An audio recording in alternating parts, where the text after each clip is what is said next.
Selamat datang kembali. Hari ini kita punya misi khusus nih buat Anda. Betul. Kita akan bedah tuntas satu bab spesifik dari sumber yang Anda kirimkan, yaitu bab 4, menghindari distorsi dan bias. Dan ini bukan soal cara googling yang lebih jago ya, karena itu sih gampang. Gampang, iya. Tantangan sesungguhnya menurut bab ini adalah gimana caranya mengubah tumpukan informasi jadi wawasan yang tajam. Tempat. Kita akan kupas tuntas jebakan-jebakan pikiran yang tanpa sadar bisa bikin orang paling pintar sekalipun, paling berpengalaman sekalipun, malah salah langgah. Yuk, kita mulai. Betul. Dan yang ditekankan di sini tuh prosesnya kedengeran simpel banget. Cuma ada 3 langkah. 1, ajukan pertanyaan yang benar. Oke. 2, artikan jawabannya dengan tepat. 3, tahu kapan harus berhenti nyari. Gampang kan? Di atas kertas, gampang banget. Tapi ternyata di setiap langkah itu ada ranjaunya. Penulis membaginya jadi 2 kategori besar yang akan kita bahas. Pertama, jebakan dari optimisme berlebihan. Dan kedua, jebakan dari apa yang disebut efisiensi palsu. Intinya sih, kita ini jago banget menipu diri sendiri. Seringkali dengan niat yang baik loh. Nah, ini dia. Bab ini langsung dibuka dengan sebuah cerita yang menurut saya, wah, ini pas banget buat gambarin masalahnya. Yang perusahaan kartu ucapan itu ya? Betul, ada perusahaan kartu ucapan besar yang mau ekspansi bisnis, jualan bunga segar di toko-toko mereka.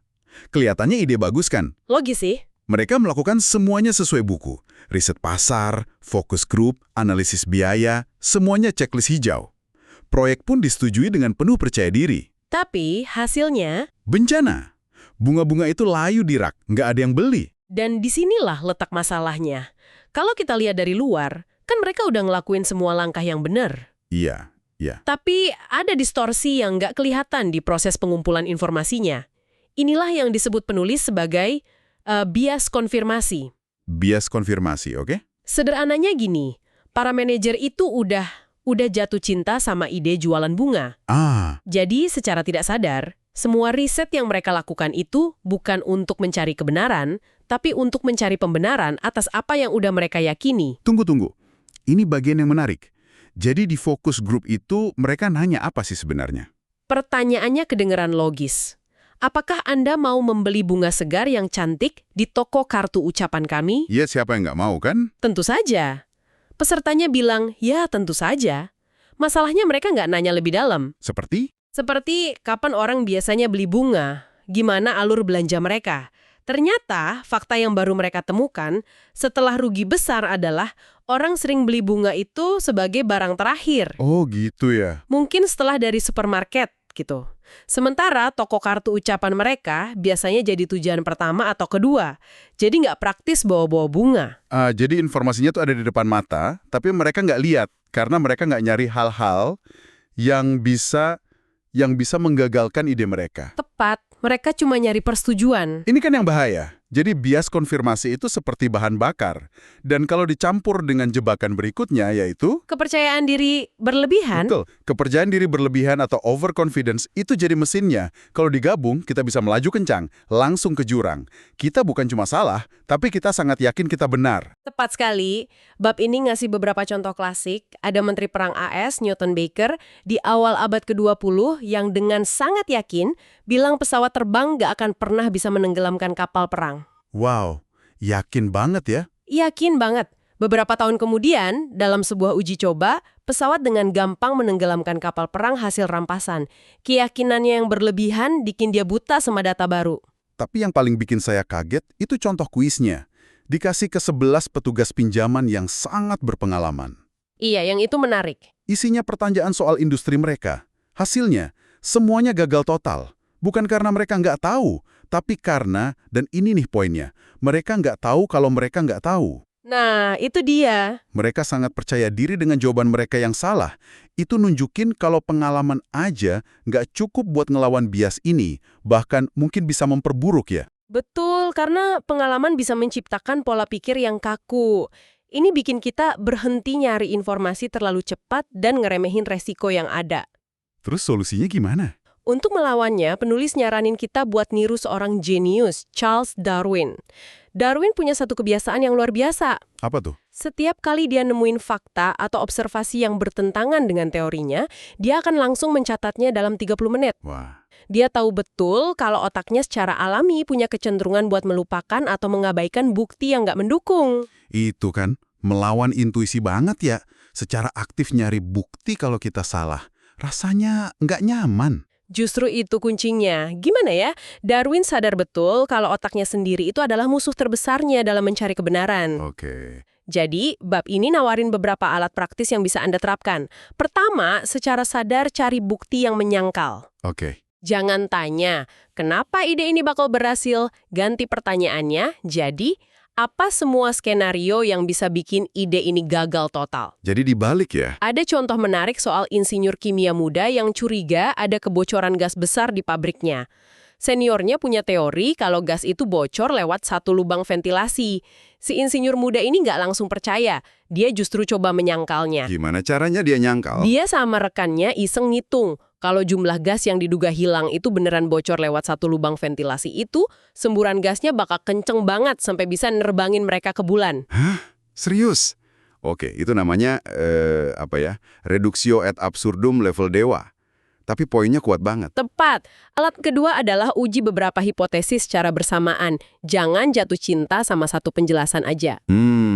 Contohnya waktu intelijen Inggris berhasil mecahin kode Enigma Jerman di Perang Dunia Kedua. Pihak Jerman begitu yakin kode mereka nggak mungkin dipecahkan. Iya. Jadi waktu ada kebocoran informasi, mereka cuma ngejar satu hipotesis. Pasti ada mata-mata di antara kita. Mereka habisin semua energi nyari mata-mata. Dan emang nemu beberapa yang justru makin mengkonfirmasi teori awal mereka. Bias konfirmasi lagi. Dan mereka nggak pernah nguji hipotesis lain? Mereka nggak pernah serius nguji hipotesis alternatif. Gimana kalau kode kita yang udah bobol? Dan alat ketiga yang disarankan itu pakai pembela setan atau devil's advocate secara formal. Maksudnya bukan cuma ada satu orang yang iseng-iseng ngebantah kan? Bukan. Penulis nyaranin supaya setiap proposal penting secara formal wajib nyantumin satu bagian yang isinya argumen tandingan. Bagian ini secara spesifik menguraikan semua alasan kenapa proyek ini tidak seharusnya dilanjutkan. Wah, ini memaksa semua orang buat lihat sisi lain dari koin ya, bukan cuma sisi yang bagus-bagusnya aja. Persis. Oke, jadi jebakan pertama tadi sumbernya lebih ke ego ya, rasa percaya diri dan keinginan kita buat selalu benar. Tapi jebakan kedua ini rasanya lebih licik. Kenapa lebih licik? Karena datang dari niat baik, kita pengen efisien, pengen cepat. Bab ini ngingetin kita bahwa jalan pintas mental ini seringkali malah bikin kita tersesat. Betul sekali. Ini adalah kategori efisiensi palsu. Jalan pintas pertama yang paling umum adalah bias ketersediaan atau availability bias. Oke. Pikiran kita cenderung ngasih bobot berlebihan pada informasi yang paling gampang diingat, paling dramatis, paling baru, atau yang paling sering kita dengar, bukan informasi yang paling akurat. Wah, itu kerasa banget ya, apalagi di zaman sekarang, zaman media sosial. Satu video viral soal sebuah insiden bisa ngebentuk persepsi jutaan orang, padahal datanya mungkin bilang sebaliknya. Contoh di bab ini klasik dan kuat banget. Tahun 1999 di Amerika, survei nunjukin mayoritas orang percaya kekerasan di kalangan remaja lagi ningkat pesat. Kenapa? Karena berita ya. Karena berita penembakan massal di sekolah Columbine sangat mendominasi media. Gambaran itu sangat jelas, dramatis, dan tersedia di benak semua orang. Padahal datanya... Padahal, kalau kita lihat data FBI yang ngebosenin, angka penangkapan remaja untuk kasus pembunuhan justru udah turun 56% dalam 5 tahun sebelumnya. Wow, jauh banget bedanya. Persepsi publik dibentuk oleh satu peristiwa dramatis, bukan oleh tren data yang sebenarnya. Dan di dunia bisnis, ini muncul dalam bentuk efek kebaruan atau recency effect. Benar. Ada contoh perusahaan kimia yang rugi 2,6 juta dolar setahun. Penyebabnya sepele.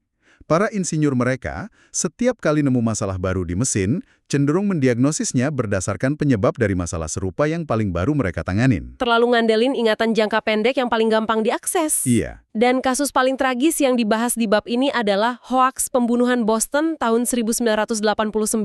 Oh, yang itu ya? Seorang pria, Charles Stewart, nelpon polisi dan ngaku kalau seorang pria kulit hitam ngebajak mobilnya, nembak dia dan ngebunuh istrinya yang lagi hamil. Polisi langsung gerak cepat, fokusin seluruh penyelidikan ke komunitas kulit hitam. Ini kombinasi maut dong. Betul, kombinasi maut dari bias ketersediaan narasi kejahatan kayak gini kan sering muncul di media. Dan bias konfirmasi, di mana mereka nyari bukti buat dukung teori awal mereka. Mereka ngabain data lain yang relevan dong. Mereka mengabaikan statistik yang dingin tapi krusial. Sepertiga dari wanita yang dibunuh, pelakunya adalah suami atau pacar mereka. Astaga. Fakta ini nggak tersedia secara dramatis di benak mereka. Pada akhirnya terungkap kalau Charles Stewart sendirilah yang ngebunuh istrinya buat dapat uang asuransi. Contoh yang mengerikan banget ya, gimana jalan pintas mental bisa berakibat fatal. Dan ini ngebawa kita ke jalan pintas bahaya kedua, bias jangkar atau anchoring bias. Benar. Pikiran kita cenderung terpaku atau belabuh pada informasi pertama yang kita terima, entah itu angka, ide, atau kebijakan. Setelah jangkar itu dilempar, semua penilaian kita berikutnya cuma bakal muter-muter di sekitar jangkar itu. Betul. Kalau saya minta Anda nebak populasi Turki, tapi sebelumnya saya tanya, apakah populasinya di atas atau di bawah 35 juta? Angka 35 juta itu bakal jadi jangkar di pikiran Anda. Tebakan saya jadi dekat-dekat situ ya. Jauh lebih dekat ke 35 juta dibanding kalau saya mulai dengan jangkar 100 juta. Padahal angka jangkar itu bisa jadi sama sekali acak. Jangan-jangan perusahaan kartu ucapan tadi juga kena jangkar ya. Mungkin jangkar mereka adalah ide bahwa orang suka bunga dan kartu ucapan itu mirip. Mereka terpaku di sana. Bisa jadi. Contoh paling kuat di bab ini soal Boeing 747. Waktu mereka ngeluncurin pesawat raksasa itu, kan nggak ada pesaingnya, harusnya jadi mesin cetak uang. Tapi butuh 15 tahun bagi mereka buat mencapai titik impas. Kenapa? Karena para eksekutif Boeing netapin harga dan ngira-ngira biaya produksi dengan patokan jangkar yang udah ada. Biaya pesawat mereka yang lebih kecil. Oh, jadi penyesuaiannya nggak cukup jauh. Nggak pernah cukup jauh buat mencerminkan realitas proyek yang skalanya benar-benar baru dan jauh lebih kompleks. Oke, lagi-lagi bab ini kan nggak cuma nakut-nakutin kita dengan semua jebakan ini. Ada solusinya. Gimana cara kita ngelawan bias-bias dari efisiensi palsu ini? Pertama, ubah prosedur untuk mengimbangi bias. Kalau kita tahu bias itu ada, kita bisa desain sistem buat melawannya. Contohnya, sebuah bank yang sadar para tenaga penjualnya selalu nawarin produk yang baru aja mereka pelajarin di pelatihan. Itu kan efek kebaruan ya? Iya, yang paling fresh di kepala. Tepat. Kedua, buat ngelawan bias jangkar, gunakan beberapa jangkar sekaligus. Oke. Waktu Anda diminta bikin estimasi, jangan pernah mulai dari satu angka aja. Kumpulin beberapa titik referensi. Misalnya, pakai data penjualan tahun lalu, tapi juga pakai rata-rata 5 tahun terakhir. Jadi lihat dari berbagai sudut ya? Lihat skenario kasus terbaik dari analis paling optimis, tapi juga lihat skenario kasus terburuk dari analis paling pesimis. Oh, jadi kayak triangulasi ya? Kita nggak cuma lihat dari satu titik, tapi dari beberapa sudut pandang supaya nggak kejebak pada satu jangkar aja. Persis. Dan yang terakhir, hindari solusi inkremental. Ini terutama untuk ngelawan jangkar dari kebijakan yang udah ada. Maksudnya gimana tuh? Saat pesaing ngeluncurin produk baru, reaksi pertama yang terjangkar adalah, oke, gimana kita bisa bikin versi kita yang 10% lebih baik? Itu pemikiran inkremental. Oh, cuma nambahin dikit-dikit? Betul, penulis nyaranin buat ngelepasin jangkar itu. Alih-alih fokus ke produk pesaing, fokus lagi ke masalah asli pelanggan. Tanyakan apa pekerjaan yang sebenarnya pengen diselesain sama pelanggan. Lalu mulai dari sana. Jadi, kalau kita tarik benang merahnya nih dari semua pembahasan kita hari ini, apa kesimpulan utamanya? Mengumpulkan informasi itu ternyata bukan sekedar aktivitas teknis nyari data ya. Bukan sama sekali. Ini lebih kayak pertarungan internal melawan distorsi di dalam kepala kita sendiri. Betul. Optimisme berlebihan bikin kita buta, merasa tahu lebih banyak dari yang sebenarnya. Dan hasrat kita buat jadi efisien justru sering ngejerumusin kita ke jalan pintas yang salah. Jadi, kesadaran itu kuncinya. Kesadaran akan adanya jebakan-jebakan ini adalah langkah pertama yang paling krusial. Dan kesadaran itu harus diikuti dengan tindakan ya. Tepat sekali. Kita balik lagi ke petugas pinjaman yang gagal total di kuis kepercayaan diri tadi. Oh iya? Dia nggak cuma merasa malu terus lupa gitu aja. Dia langsung bertindak. Dia sadar kalau dia dan rekan-rekannya terlalu fokus ke klien mereka sendiri dan nggak tahu apa yang dilakuin kompetitor. Terus dia bikin apa? Dia bikin sistem sederhana, peringatan kompetitor. Setiap petugas pinjaman wajib nyumbang satu info soal bank pesaing ke dalam sebuah file tiap minggu. Dan semua orang wajib baca file itu. Hasilnya? Dalam 3 minggu, Seorang petugas nemuin info di file itu yang ngasih indikasi seorang klien besar mau pindah ke bank pesaing. Mereka berhasil mencegahnya, Dan menyelamatkan? menyelamatkan pendapatan tahunan sebesar $160.000. Wow, itu bukti nyata bahwa perubahan prosedur yang kecil sekalipun, jika didasari oleh kesadaran akan bias kita, bisa ngasih hasil yang luar biasa. Itulah intinya, kesadaran yang diikuti oleh perubahan sistem. Sebagai penutup, kami ingin meninggalkan Anda dengan satu pemikiran untuk direnungkan. Coba pikirkan satu keputusan penting yang baru saja Anda ambil atau sedang Anda pertimbangkan saat ini, entah itu dalam pekerjaan atau kehidupan pribadi. Saat Anda mengumpulkan informasi untuk keputusan itu, coba jujur sama diri sendiri. Apakah Anda secara aktif mencari data dan sudut pandang yang bisa menggagalkan asumsi awal Anda? Atau sebaliknya. Atau apakah Anda sebenarnya hanya sedang mencari pembenaran atas apa yang sudah Anda yakini dan harapkan? Pertanyaan itu sendiri mungkin adalah alat paling ampuh yang bisa Anda bawa dari pembahasan kita hari ini.